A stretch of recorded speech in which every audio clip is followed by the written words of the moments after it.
नमस्कार मित्रांनो, स्वागत आहे तुमचं आपल्या लाडक्या क्रिएटिव्ह मराठी या चॅनलवरती। तर पहा, लाडक्या घरकुल योजनांचा महत्त्वाचा अपडेट आपण आता पाहणार आहोत। पहिला आणि दुसरा हप्ता बँक खात्यावर जमा होण्यात असा सुरुवात झालेली आहे। घरी बसल्या कसं चेक करायचं संपूर्ण माहिती आपण आजच्या व्हिडिओमध्ये पाहणार आहोत। तुमचं देखील घरकुलमध्ये नाव असेल, तुमचं देखील दुसरा हप्ता येण्यास विलंब झालेला असेल तर आपण संपूर्ण अपडेट या व्हिडिओमध्ये पाहणार आहोत। तत्पूर्वी आपण जर या चॅनलवरती नवीन आला असाल तर नक्कीच क्रिएटिव्ह मराठी या लाडक्या यूट्यूब चॅनलला सबस्क्राइब करून बाजू बेल आयकॉन देखील प्रेस करून ठेवायचे आहे, कारण आपल्या चॅनलवरती असेच महत्त्वाचे अपडेट असेल वेळोवेळी तुम्हाला मी ते व्हिडिओ पाठवण्याचा प्रयत्न करत असतो आणि तो व्हिडिओ तुम्ही लवकरात लवकर पाहावा यासाठी तुम्हाला सबस्क्राइब करून बाजू बेल आयकॉन देखील प्रेस करून ठेवायचे आहे। त्याचबरोबर तुमचे काय प्रश्न असतील ते देखील कॉमेंटमध्ये सांगायला विसरायचे नाही, त्याचे देखील आम्ही प्रश्नांची उत्तरं देण्यासाठी प्रयत्न करत आहोत। तर नक्कीच चला, कोणताही वेळ वाया न घालवता आजच्या व्हिडिओला आपण सुरू करूयात।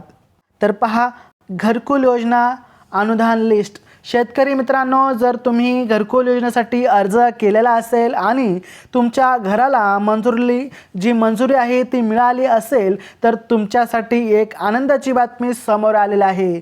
आनंदाची बातमी अशी आहे की ग्रामीण भागातील घरकुल योजनेसाठी पैसे वितरित करण्यासाठी राज्य सरकारने 3 महत्त्वाचे शासकीय GR जारी केलेले आहेत आणि त्यामुळे आता घरकुल योजनेचा पहिला आणि दुसरा हप्ता लवकरच लाभार्थ्यांच्या बँक खात्यामध्ये जमा होणार आहे। म्हणूनच घरकुल योजनेसाठी खास महत्त्वाचे अपडेट आपल्यासाठी घेऊन आलेला आहे।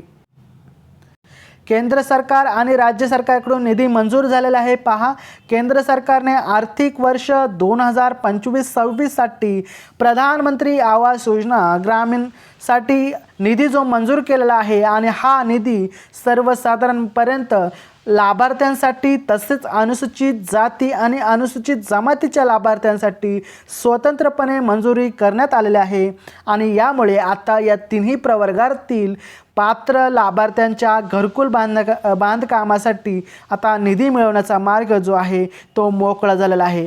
म्हणजे दुसरा आणि तिसरा हप्ता तुम्हाला घरकुल योजनेचा आता लवकरात लवकर तुमच्या बँक खात्यामध्ये पाहायला मिळणार आहे। थोडक्यात पाहूयात, हप्ता कधी मिळणार। ज्या लाभार्थ्यांची नावे घरकुल यादीमध्ये आलेले आहेत अशा सर्वांना पहिला हप्ता लवकरच दिला जाणार आहे।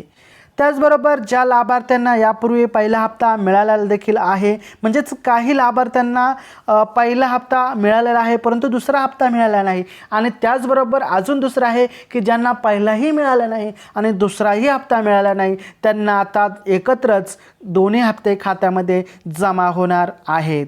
राज्य सरकार आणि केंद्र सरकारच्या माध्यमातून हे पैसे पाठवण्यात आलेले आहेत, त्यामुळे या निधीचे वितरण लवकरच सुरू होण्याची शक्यता या ठिकाणी वर्तवण्यात आलेली आहे। ही माहिती तुमच्या इतर मित्रमैत्रिणींना देखील शेअर करा, गरजूंना शेअर करा। व्हिडिओ आवडला तर नक्की लाईक, शेअर, सबस्क्राईब करायला विसरू नका। तुमचे काही प्रश्न असेल ते देखील कॉमेंटमध्ये सांगायला विसरू नका। तुमच्या प्रश्नांची उत्तरं देण्यासाठी आम्ही सज्ज आहोत। तर चला, भेटू आपण पुढच्या व्हिडिओमध्ये। तोपर्यंत जय जय महाराष्ट्र, वंदे मातरम।